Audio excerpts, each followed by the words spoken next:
My name is David Pierce. I'm the editor-at-large at Protocol, and we're going to take a bunch of questions from you guys, so think of your questions, but I already have a microphone on, so I get to go first.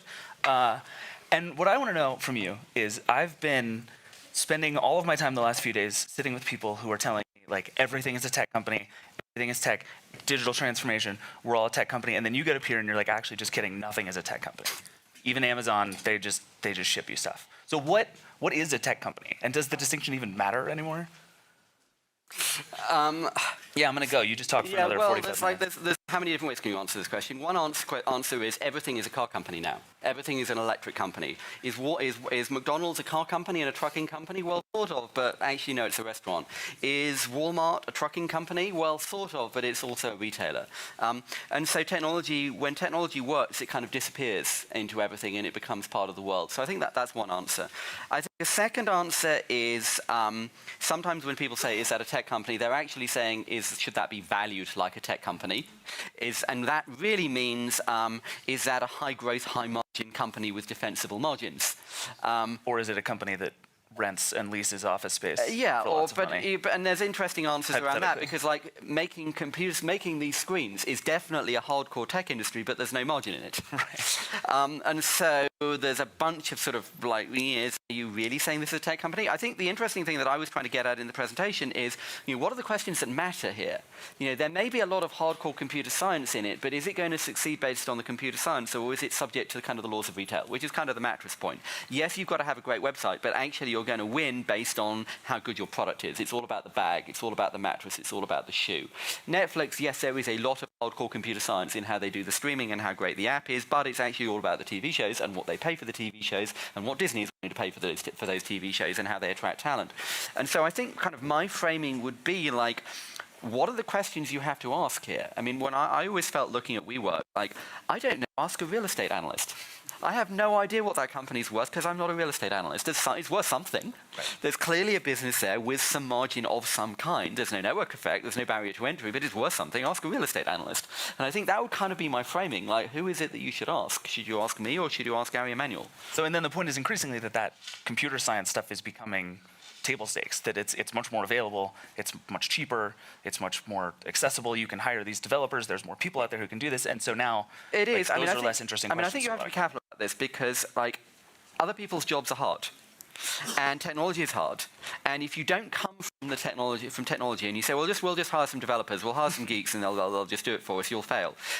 That's kind of like saying, I'm going to start a magazine. Yeah, I'll just hire some journalists and editors, like whatever. I'll get some of those kind of ink-stained wretches. I'll put them in a room. Yeah, they'll make the magazine. I'll tell them to make it better, and it'll be better. And like, it doesn't work like that. It doesn't work like that for anything. And so, yes, like you have to really understand and be native to the tech. It's just, is the tech the thing that's going to determine your success? I mean, to my retail point, shops are hard. Like doing a good shop, executing your retail strategy is really, really, really fucking hard, but it's actually still about the bag. And I think that's kind of the way I would kind of put the balance of the technology and the other thing. One of the companies I want to talk about is Amazon, because I was struck watching you talk that you could sort of make the case that, as you think about e-commerce and Amazon's share of retail as a whole, that we're headed toward a future where Amazon is just going to eat everything. It keeps going up and to the right, and we are a few years away from Amazon being like the largest, most important company in all of these different spaces. But then on the other side, you're talking about regulation and antitrust stuff, and you can sort of make the case that Amazon's about to get a lot smaller.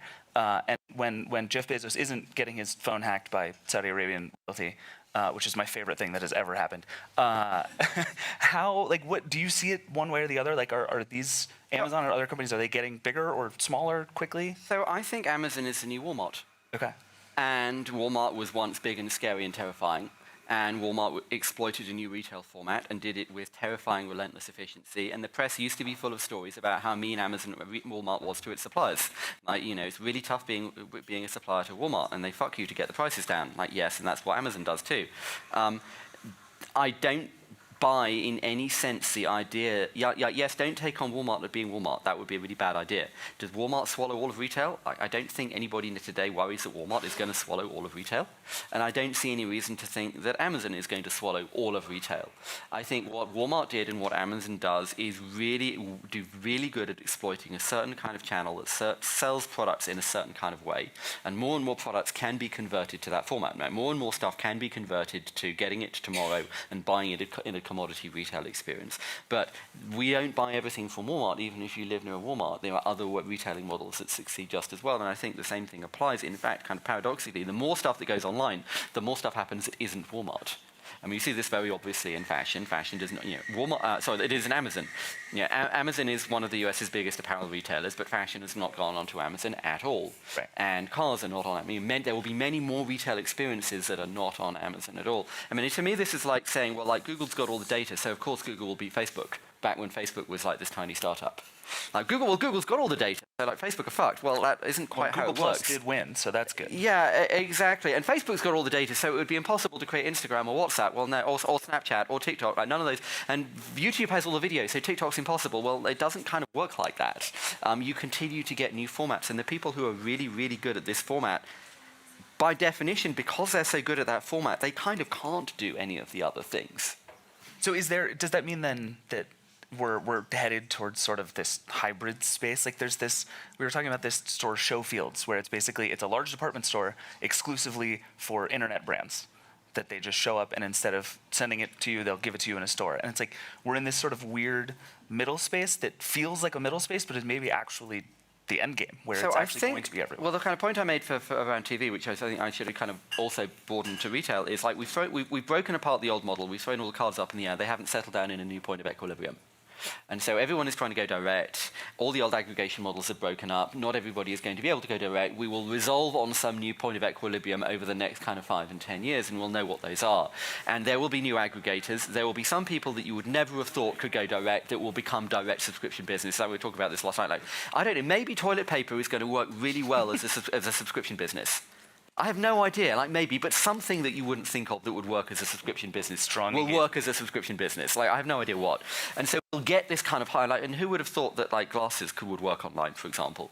So like we will arrive at this new point of equilibrium that we're not at yet at the moment. It's very obvious in TV in the US. Like, clearly the future is not that you'll have 30 subscription services, but we know what the resolution will be. I think it's kind of the same thing in retail. Well, like, we'll go through this process of resolution. So what do you say to tech companies that you talk to in the middle of this space? I mean, there's this regulation that's happening that's going to take, I think, longer than anybody says. And to your point, where all the cards are still in the air and nothing has really fallen. And so, like, what do you tell companies other than just like, hold on and see what happens? So I think you move from a world in which you were selling, the tech industry has gone from a world in which it sold tech to CIOs at big companies, to one in which it provided pocket computers to people, which they could use to look up information on the internet and message their friends, to one in which you become a systemically important part of Western civilization.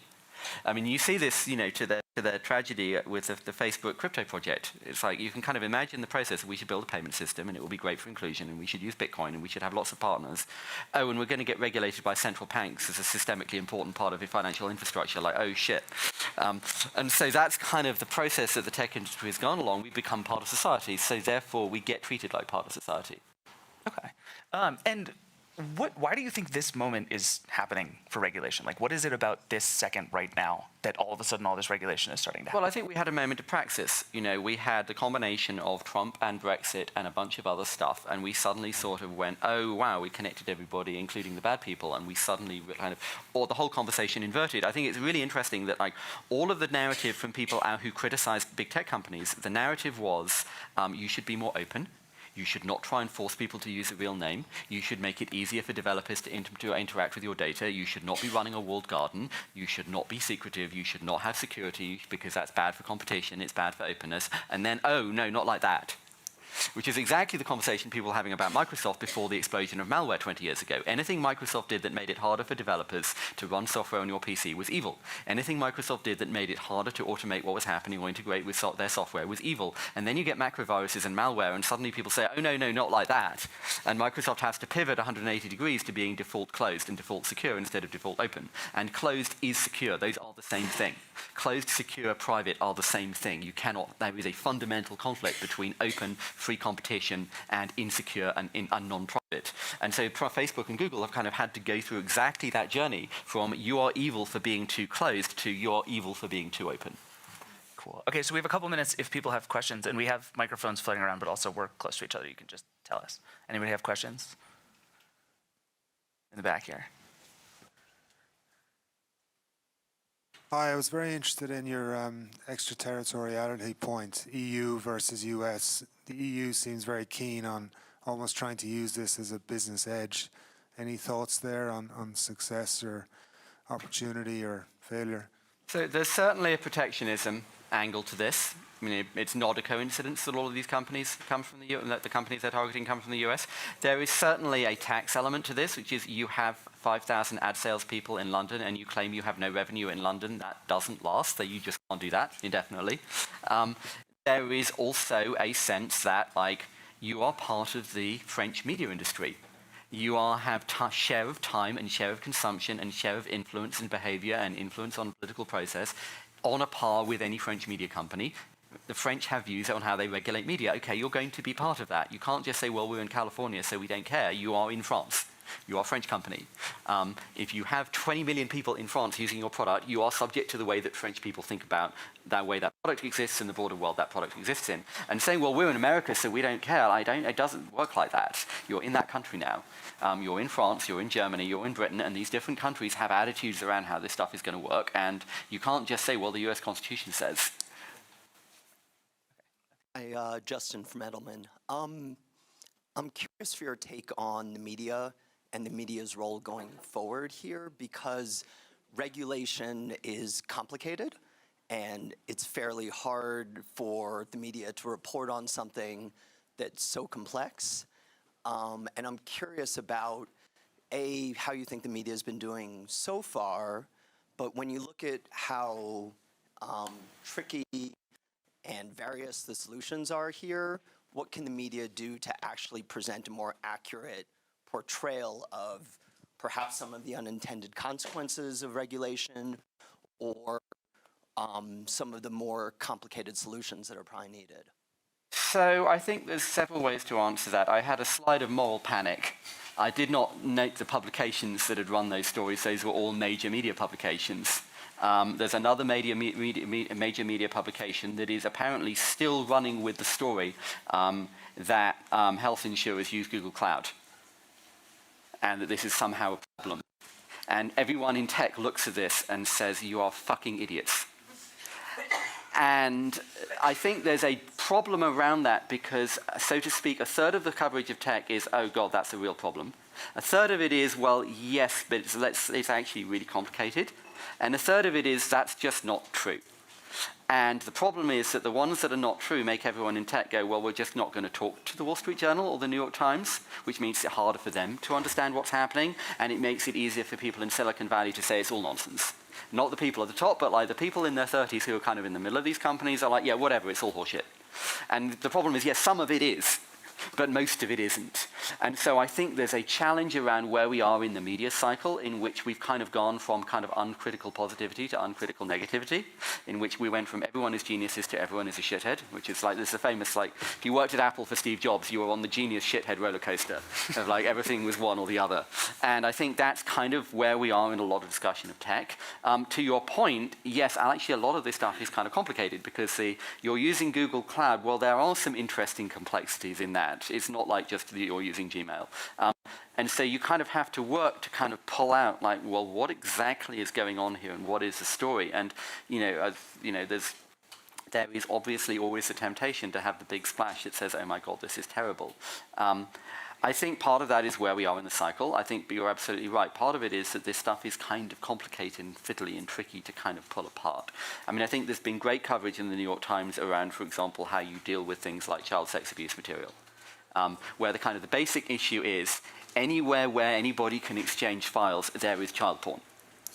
And so the question is not there is child porn, the question is, well, what are you doing about it and how hard are you trying? I mean, I think another point you could kind of make more generally is, like, there's sort of two kinds of regulation. There is regulation that says a credit card can't have a 50% interest rate.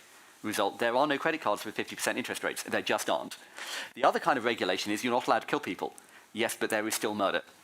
And if you look at them and say, well, somebody was murdered, so like clearly the regulation doesn't work, like that wouldn't be the right conclusion. What you should actually be doing is, okay, is actually digging in, well, how are you trying and what are you doing about it?